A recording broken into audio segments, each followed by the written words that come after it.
quelle est l'utilité du SILS ici dans cette convention sur la désertification, bien que le thème justement de cette organisation renvoie au plaidoyer institutionnel sur cette thématique?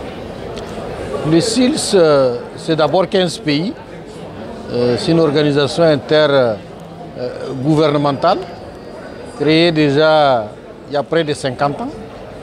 Et donc vous pouvez vous-même mesurer le rôle important du SILS dans cette conférence. Nous accompagnons les États avant même la conférence pour participer à la construction des négociations, à la position de la région dans les négociations, parce que la convention c'est des négociations, c'est de la construction des partenariats, c'est des échanges scientifiques, c'est des évaluations de coopération. Voilà, donc le SILS a toute sa place en tant qu'organisation intergouvernementale, en tant qu'opérateur technique et scientifique de la région. Et comment est-ce que nous mesurons aujourd'hui justement les actions du SILS auprès des pays? C'est essentiellement à travers les services que nous rendons au pays. D'abord des services climatiques. Nous avons un centre régional qui s'appelle Agrimed, qui est basé à Niamey, qui est érigé en centre climatique de la région, donc de la zone CEDEAO, avec l'appui de l'Organisation mondiale de la météorologie.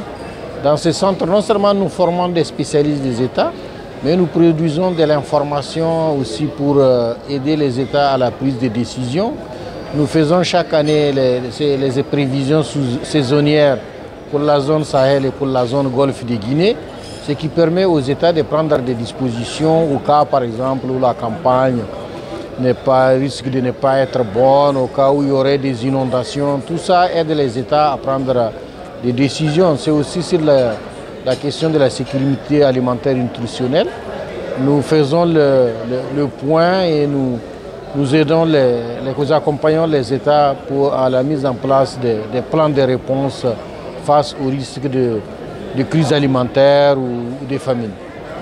Justement, votre participation ici à la COP 15 sur la désertification a été ponctuée par un ensemble d'échanges et de contacts avec des partenaires des acteurs, tout comme la BAD.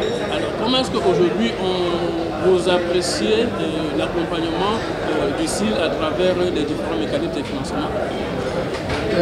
Je pense que le SILS, avec tous ces partenaires dont vous venez de parler, à la fois des partenaires techniques, mais également des financiers, soutient les États. Nous coordonnons un certain nombre de projets, au-delà des services dont je parlais tout à l'heure, nous coordonnons un certain nombre de projets multi-pays dans la région qui contribuent au renforcement de la résilience dans le domaine de la sécurité alimentaire, dans le domaine de l'irrigation, dans le domaine du pastoralisme et sur d'autres aussi chantiers comme la prévention des conflits liés à l'utilisation des ressources naturelles, à l'élaboration des politiques des États dans un certain nombre de domaines. Mais le docteur, aujourd'hui on sait qu'au niveau régional des pays dits sahéliens, la mise en place des politiques d'adaptation ou d'accompagnement des populations à pouvoir mieux contrer les avantages des font face aux problèmes de financement. Et je pense que votre institution également en a pour vocation de pouvoir servir de couloir. Donc comment est-ce que vous répondez à ces besoins? Alors, nous aidons les pays, comme je l'ai dit, à la formulation des politiques. Par exemple, les plans nationaux d'adaptation qui ont été mis en place par les États depuis une dizaine d'années, à l'évaluation également des programmes qu'ils mettent en œuvre.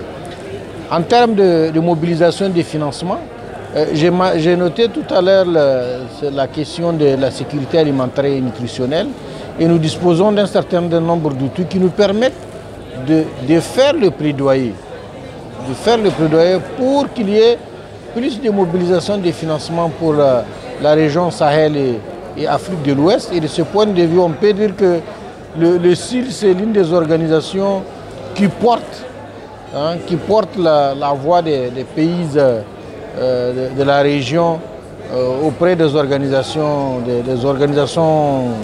comme la Banque mondiale, comme la BAD dont vous venez de parler, auprès de l'Union européenne, auprès de l'Agence française de développement et d'autres partenaires multilatéraux comme les fonds climat, etc. Pour chuter, docteur, l'initiative Fonds Vert, qui également est pratiquement à sa 14e année, en termes d'évaluation, on pourrait dire qu'elle peine à s'implémenter en termes de politique. Comment est-ce que le SILS, dans cette initiative des gouvernements également, des pays du Sahel, intervient et propose des solutions? Nous avons plusieurs, parce que souvent quand il y a ces initiatives, il y a aussi des consortiums qui se mettent en place pour l'implémentation. Et le SILS fait partie des organisations qui sont les plus actives dans la région avec leurs partenaires internationaux, avec l'UNCCD par exemple, avec la FAO, avec